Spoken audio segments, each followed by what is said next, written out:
जय हिंद दोस्तों, मैं सेबी पंजीकृत सलाहकार नहीं हूँ। यह वीडियो केवल शैक्षिक और सूचनात्मक उद्देश्य के लिए बनाई गई है। प्लीज़ चैनल सब्सक्राइब कर लीजिएगा और बोनस स्प्लिट बायबैक के लेटेस्ट अपडेट के लिए चैनल का मेंबरशिप भी ज्वाइन कर लीजिएगा, स्विंग ट्रेडिंग शॉर्ट टर्म के लिए भी।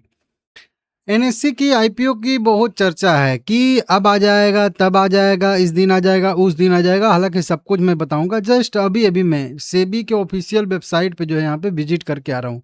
क्या मुझे पता चला है वो आप लोगों को इस वीडियो में मैं बताऊंगा कि डीआरएचपी दाखिल हुआ है, नहीं हुआ है, कब होगा, कैसे होगा, क्यों होगा, कितना प्राइस साइज सब रहने वाला है। यहाँ पे आप लोगों को सब पता चल जाएगा, ठीक है ना।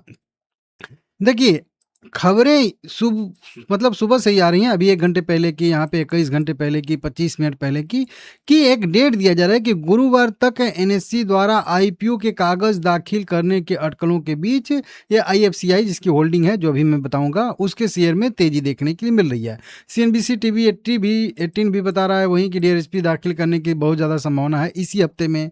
यहाँ पे ही बताया जा रहा है वही चीज़ कि गुरुवार तक सेबी के पास जो है दाखिल कर सकता है डीआरएचपी।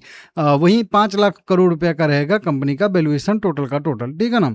तो इस तरीके की अटकलों के बीच क्या है मेन चीज़, उसको मैं आप लोगों को यहाँ पे बताने वाला हूँ। 6 घंटे पहले, 21 घंटे पहले, 4 मिनट पहले, मतलब वही वाला जो है उसी न्यूज़ को इधर उधर घुमा फिरा के सभी लोग जो है अपना अपने तरीके से लिख रहे हैं। और यहाँ पे मैं भी वीडियो आप लोगों को बताऊंगा क्या है। इशू का साइज जो रहने वाला है 20,000 करोड़ रुपए से 25,000 करोड़ रुपए के आसपास का रहने वाला।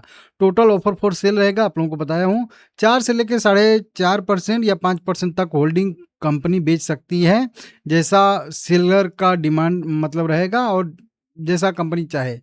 लगभग 4.7 से लेके 5 लाख करोड़ रुपए तक का वैल्यूएशन मापा जा रहा है। कहीं-कहीं पे 5.5 करोड़ रुपए तक का भी 5.5 लाख करोड़ रुपए तक का भी बताया जा रहा है।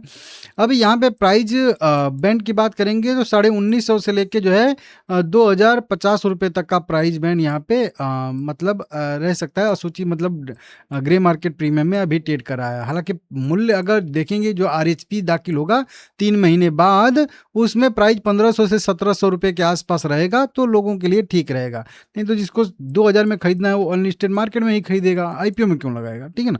तो आईपीओ थोड़ा सा डिस्काउंट पे आएगा, लगभग 1700 के आसपास मान के चलिएगा। डीआरएचपी जून में यहाँ पे बताया जा रहा है कि दाखिल किया जाएगा 20 मर्चेंट बैंकरों, कोटक, मॉर्गन स्टैनली, जेम फाइनेंशियल, इस तरीके से बहुत सारे हैं। जून से जुलाई तक का यहाँ पे बताया जा रहा है, लेकिन अब एकदम जो है एकदम लास्ट है कह लीजिए, वो मैं आपको अभी बताऊंगा। सेबी के पास फाइल कर देगा, ठीक है ना। ये आएगा आईपीओ एक्चुअल में इस साल के अंत में, अक्टूबर, दिसंबर, नवंबर, ऐसे लास्ट में ही आएगा, क्योंकि अभी डीआरएचपी दाखिल होगा, उसके बाद मंजूरी मिलेगी सेबी से, फिर उसके बाद आरएचपी दाखिल करेगा, ठीक है ना। तब ये आईपीओ होगा। मतलब अभी आईपीओ आ नहीं रहा है, अभी टाइम है बहुत ज़्यादा, कम से कम 6 महीना यहाँ से भी मान के चलिएगा। ऑफर फॉर सेल, ये सेल में कौन कौन जो है शेयर बेचने वाले हैं, तो जो 4 से 5% हिस्सेदारी कंपनी बेचेगी, इसमें एलआईसी अपनी जो है 1% होल्डिंग बेचने वाले हैं, लगभग 10% के आसपास होल्डिंग है। नीचे उसकी भी लिस्ट है। स्टेट बैंक ऑफ इंडिया के पास भी 18% के आसपास हिस्सेदारी है। वहीं पे टेमास करके एक कंपनी है, सिंगापुर की सरकार है, वहाँ पे भी इनकी होल्डिंग है, जो ये होल्डिंग यहाँ पे दी जाएगी।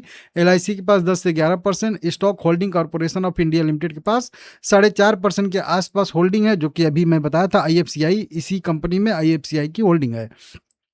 स्टेट बैंक ऑफ इंडिया के बाद पास देखेंगे तो लगभग 3 से 4% होल्डिंग है। आनंद कुछ इन्वेस्टमेंट है 5%। कनाडा पेंशन जो है प्लान के पास भी 3 से 4% है, और सेफ इन्वेस्टमेंट के पास भी 3 से 4% है, और यहाँ पे वेरिसिटी कुछ करके इन्वेस्टर है 3% के आसपास है। वहीं पे और भी देखेंगे जो बड़े बड़े इन्वेस्टर हैं, छोटे मोटे संस्थागत निवेशक हैं, उसमें यहाँ पे आ जाएगा गोल्डमैन सैक्स, उसका मॉर्गन स्टैनली का भी नाम निकल के सामने यहाँ पे आ जाएगा, जो कि आप लोग यहाँ पे देख सकते हो, ठीक है ना। जो मेन हिस्सेदारी बेचने वाले हैं 1% लगभग यहाँ पे बेचेगी एलआईसी, जो लगभग 4,500 करोड़ रुपए आएगा, और 5 लाख करोड़ रुपए के वैल्यूएशन से देखेंगे तो 5,000 रुपये आएगा, ठीक है ना। यहाँ पे स्टॉक होल्डिंग भी अपना 4.5% हिस्सेदारी है, लेकिन उसमें से आधा परसेंट ही बेचेगी, तो आधा परसेंट बेचेगी तो लगभग 2,500 करोड़ रुपए का ये शेयर अपना बेचेंगी, ठीक है ना। इनको 2,500 करोड़ रुपया मिलेगा। वहीं पे अगर देखेंगे तो अन्य और मुख्य में भी देखेंगे तो इन्वेस्टर ग्लोबल है, टेमास्क करके कनाडा का पेंशन फंड है, ठीक है ना। इस तरीके से कई सारे लोग, बीमा कंपनियां हैं, national insurance oriental insurance, United India insurance, इस तरह के कई सारी इंश्योरेंस कंपनियां भी हैं। एसबीआई की भी सहायक कुछ कंपनियां हैं।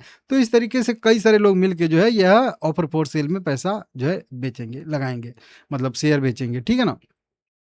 इस तरीके से यहाँ पे इसका सब कुछ यहाँ पे प्राइस बैंड, साइज बैंड यहाँ पे फिर से दिया गया है, ठीक है ना। जीएमपी डिस्काउंट पे रहेगा तो ही बेनिफिट रहेगा, नहीं तो फिर दिक्कत हो जाएगा। अब देखिए एनएससी के, बीएससी के जब मैं वेबसाइट पे यहाँ पे गया था तो मुझे क्या देखने के लिए मिला, लास्ट आईपीओ जो 15 जून को दाखिल हुआ था और उसके बाद अभी 16 जून को या फिर 17, तो अभी तो आया ही नहीं है। तो अभी 16 जून तक अगर देखेंगे तो एनएससी के आईपीओ का कोई भी डीआरएसपी यहाँ पे तो दाखिल नहीं हुआ है। जब ही दाखिल होगा तो सबसे पहले यहीं पे होगा। अब देखिए न्यूज़ एजेंसियाँ भी हो सकता है मुझसे पहले अपडेट दे दें, वो अलग मैटर है, लेकिन मैं यहाँ पे चेक करता रहूँगा प्रतिदिन, कह लीजिए, ठीक है ना, कि कब दाखिल होता है। अगर किसी को पता चलेगा तो भी आप लोग बताइएगा, मैं तुरंत डाउनलोड करके आप लोगों को बता दूंगा कि डीआरएसपी में क्या क्या लिखा है, कैसे कैसे लिखा है। तो मान के चलेंगे कि इस हफ्ते तक जो है लगभग लगभग यह आईपीओ आ सकता है, ऐसी संभावना है। तो बहुत लास्ट ही है, आना चाहिए, आ जाएगा भी, क्योंकि जैसे भी रिपोर्ट आती है वो लगभग लगभग उसी के आसपास डीआरएसपी दाखिल हो जाता है। लेकिन अभी भी आईपीओ आने में बहुत टाइम लगेगा, 6 महीने मान के चलिएगा आप लोग, यहाँ से जून से लेकर 6 महीने आप काउंट कर लीजिए, ठीक है ना।